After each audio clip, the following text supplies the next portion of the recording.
Karl augmente son investissement sur le Bitcoin à chaque fois qu'il place en dessous des 40 000 dollars. Karl nous a dit et nous a averti qu'un Bitcoin à 100 000 dollars était possible avant la fin de l'année. Maintenant, tu as fait un énorme pari sur ceci. Ma question pour toi, Karl, est pourquoi est-ce que le Bitcoin n'a pas décollé, n'a pas explosé pendant cette guerre?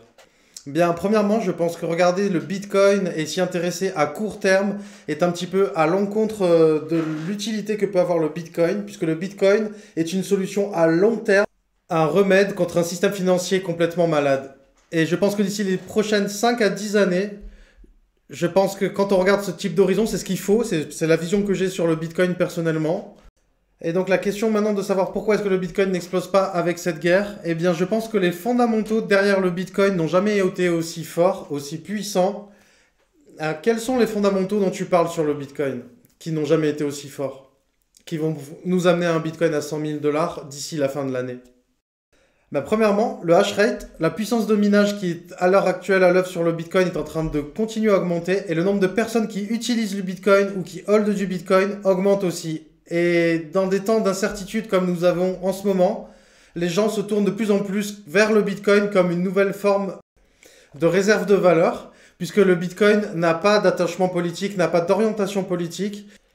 Votre argent dans une banque peut être confisqué, mais avec le Bitcoin, vous pouvez littéralement traverser les frontières avec votre clé privée dans votre tête et vous pouvez traverser la planète avec des millions de dollars à l'intérieur de votre tête. C'est quelque chose qui n'a jamais été possible avant et on peut voir que les gens, dans des temps d'incertitude, sont en train d'utiliser de plus en plus le Bitcoin. Et d'ici les prochaines années, si vous pensez que cette incertitude va augmenter, je suis sûr que le Bitcoin va aussi augmenter en valeur. Je ne comprends juste pas pourquoi maintenant, en des temps d'incertitude vraiment extraordinaires, la guerre en Europe et le chaos dans plusieurs économies, je me demande vraiment pourquoi le Bitcoin n'a pas encore explosé. Ou le reste des cryptos, puisque ça n'a pas encore bougé pour le moment. Eh bien, premièrement, je pense que c'est pas intéressant de s'intéresser au Bitcoin sur une échelle de temps de une semaine. Il faut avoir des horizons plus larges sur la crypto d'ici au moins 2 à 3 années. Et je veux aussi dire aux gens qui croient que l'or est une réserve de valeur. On a un historique de prix de plusieurs milliers d'années sur l'or, par exemple. Et on peut aussi penser à la comparaison avec les chevaux. Les chevaux ont des milliers d'années également, par exemple, mais ils ne sont plus utilisés maintenant pour se déplacer. Maintenant, les gens utilisent des voitures. Et bien, la même chose avec le Bitcoin. Nous vivons dans un monde numérique et nous avons besoin d'une monnaie numérique digitale et le Bitcoin est cette solution.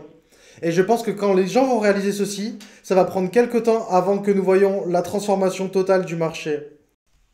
Merci beaucoup de nous avoir rejoints à l'antenne et bien entendu nous allons continuer à vérifier et à contrôler le prix du Bitcoin sur les 10 prochaines années.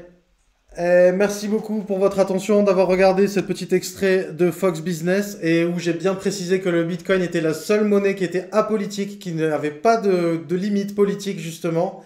Et le Bitcoin peut rester le Bitcoin, rester de l'argent, peu importe que vous soyez en Ukraine, en Russie, à Dubaï, peu importe où est-ce que vous êtes, le Bitcoin sera toujours en ligne, sera toujours en train de fonctionner pour vous et pour tout le monde.